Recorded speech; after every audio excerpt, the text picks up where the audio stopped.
A messenger of peace or messenger of hate? A televangelist or a terrorvangelist? Who exactly is Dr. Zakir Naik, the controversial preacher of Islam? If the investigating authorities in Dhaka are to be believed, at least 2 of the 5 terrorists in Dhaka were radicalized listening to his speeches. They shared his speeches. Rohan Imtiaz, one of them, shared a speech where he said every Muslim should be a terrorist. And according to Taslima Nasreen, Rohan, every Muslim should be a terrorist. Did this terror speech kill young Tarishi Jain? Did the messenger of terror, Zakir Naik, stir Dhaka's Jamaat jihadis to such an extent that they went out on a bloody rampage on the streets of Dhaka on the 1st of July, killing innocents?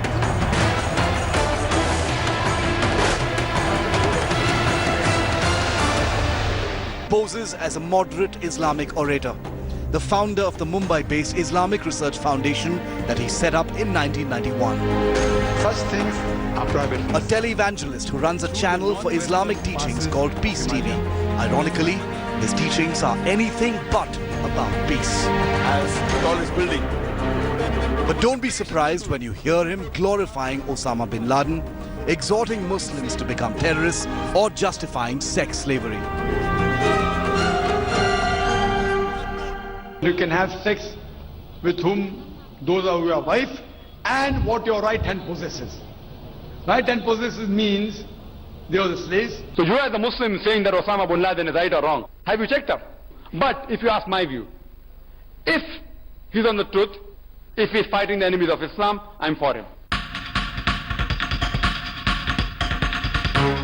Terror sermons like these inspired jihadis from Dhaka to Hyderabad to Malwani.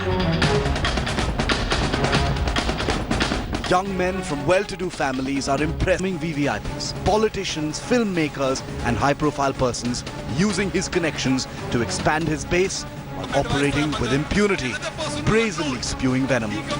But Naik and his fans are under heavy fire, with questions being asked if propagating hate makes the Islamic hardliner a messenger of peace. And how did moderate Islam radicalize the Dhaka jihadis? Inspired this Bangladeshi terrorist to do this act of killing innocent people. That's the different issue. That yes, he was my fan. I challenge any of the media, whether it be the newspaper or from the channels, to show me any official source from the Bangladeshi government which says that they believe that this act was inspired by Dr. Zakir Naik of killing innocent human beings. Zakir Naik has become one of the most hotly debated topics in India, firing up the nation's discourse, especially on terror and the radicalization of vulnerable young men.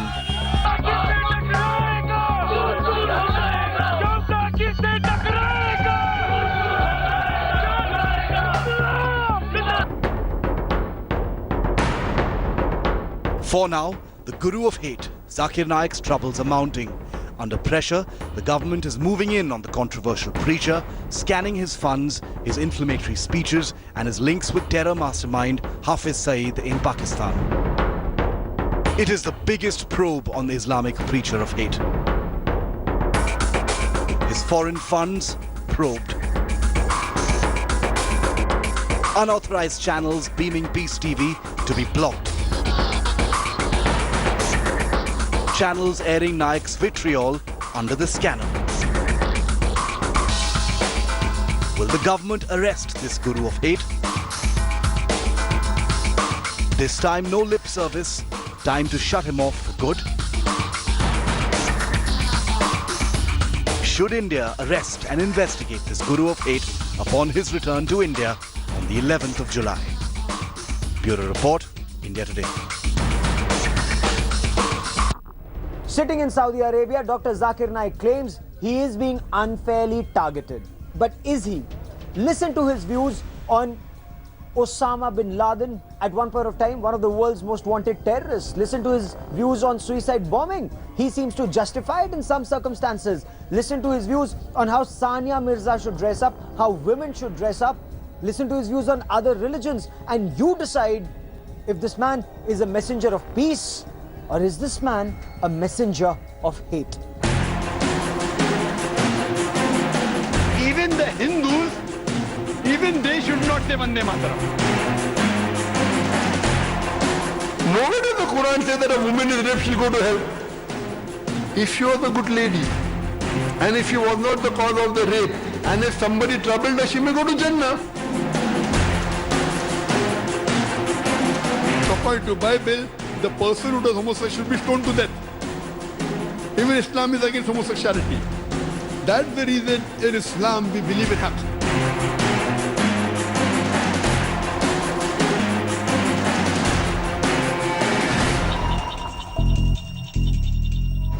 The Quran says hijab has been prescribed to prevent the woman from being molested. I've checked up with science. This Quran passes the test. When I put science to your Hindu scriptures, it fails. When I put science to Bible, it fails. Every Muslim should be a terrorist. The thing is that if he's terrorizing a terrorist, he's following Islam. This smiling tele-Salafist spouts poison. His ideology based on the hard line from Wahhabism. Opposed to any liberal reforms, he speaks softly but strongly opposes other religions, quoting freely from any and every scripture. As one listens to this messenger of peace, more and more, it becomes increasingly clear that Naik is an Islamic supremacist. So Quran clearly says that for a Muslim man, he can marry a woman from the Ahl Kitab, but the vice versa is not true. The logical reason is that whenever a Muslimah, a Muslim girl, if she has to marry a man who's a Christian, she is going to their family. And if a Muslim boy is marrying a Christian girl, she's coming to the family of the Muslim family. Is this how the hardliner promotes love and brotherhood between Hindus and Muslims? Even the Hindus, even they should not say Vande Mataram. But it doesn't end there. The hardline preacher's respect for other sexes too becomes apparent. First, listen to his solution for rape and molestation. The Quran says hijab has been prescribed to prevent the woman from being molested. Naik also has an explanation for homosexuality. That once you overdo a thing, you start losing the pleasure. So what God has permitted the normal sexual way of life, you start overdoing it. You start doing unnatural things. Not one, not two. Dozens of such inflammatory speech videos are available all over the internet, getting millions of hits from Naik's brainwashed followers, many of whom joined the ranks of terror to wage jihad on their own country and countrymen. We have the Yajurved. Bureau Report, India Today. We have the Samved. Trained, armed, funded by Pakistan's ISI and launched by Hafiz Mohammad Saeed, created mayhem in Mumbai for 3 days. 167 people lost their lives. Hafiz Saeed runs a terrorist organization called the Jamaat-ud-Dawa. Go to the Jamaat-ud-Dawa website and it's linked to Islamic Research Foundation of Dr. Zakir Naik.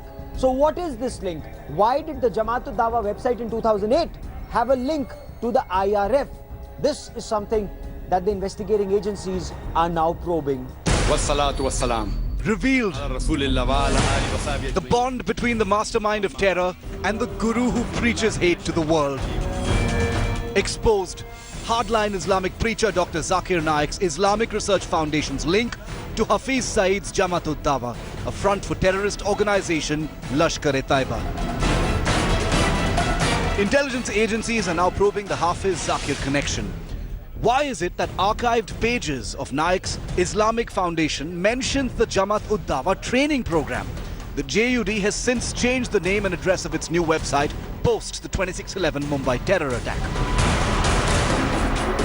If we click on this link, it opens up into another page, which is the Islamic Research Foundation's official page of that time. It even suspiciously has something right there on the front page calling attention to the Dawa training program. We don't know if that has anything to do with Hafiz Mohammad Saeed or the Jamaat Dawa itself, but here's a direct link between the website of the Jamaat Dawa and the official website of the Dr. Zakir Naik. Does that suggest a direct link?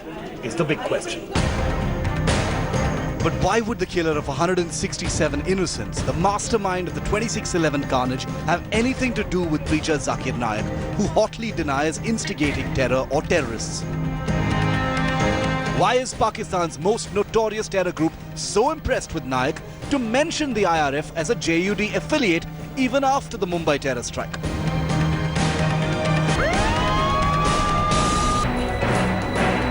Is it because Zakir Naik inspires jihadis?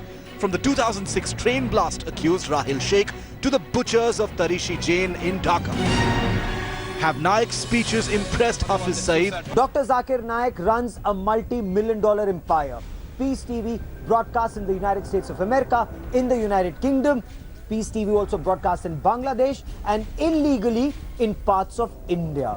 While the government may crack down on Peace TV in India, the question remains, who funds Dr. Zakir Naik and Peace TV?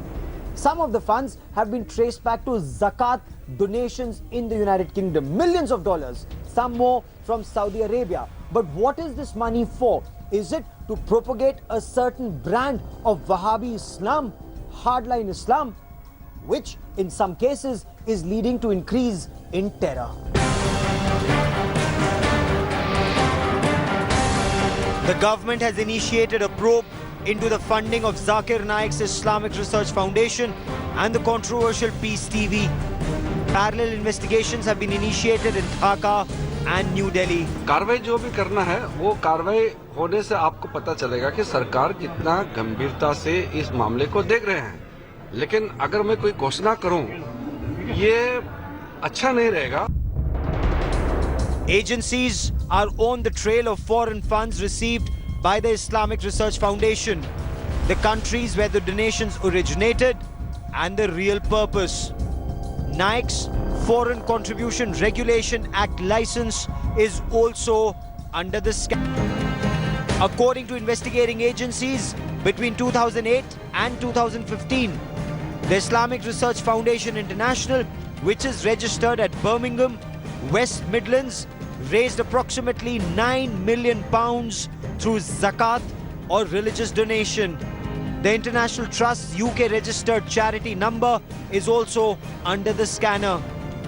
Naik's channel is also learned to have amassed another $25 million from anonymous donors in the United States and Saudi Arabia. It seems IRF's UK chapter was just a front to make money to keep fueling Naik's vitriol on Peace TV. India today has documents to prove that Naik collected huge amounts of money in the name of charity and later diverted them to his controversial propaganda channel, Peace TV. It's emerged that over 90% of the funds collected by the IRF in the name of charity in UK was diverted to Peace TV, allegedly to foment hate year after year. The charity was supposed to help victims of terror, but it was actually being used to spread Zakir Naik's Salafist ideology. Millions of pounds collected to fund research for Naik's foundation was funneled into Peace TV operations, strengthening operations of the preacher's alleged hate propaganda platform. Documents reveal that the IRF International diverted around 780 million rupees to Naik's Peace TV over a period of 7 years. The controversial preacher quietly fooled and brainwashed people around the world to help further what is now being described as his hate. Both Dhaka and Delhi are probing Naik. According to top sources, Dhaka is getting ready a strong dossier to send to Britain and Saudi Arabia, two countries which contribute to lion's share to Naik's radical television broadcasts, ironically called Peace TV. Dr. Zakir Naik claims he is innocent. Investigating agencies in India and in Dhaka have initiated major investigations, financial and criminal. We will continue to track the story very closely. That is all that we have time for in this India Today special. Many thanks for watching. News and updates continue on India Today. Stay with us.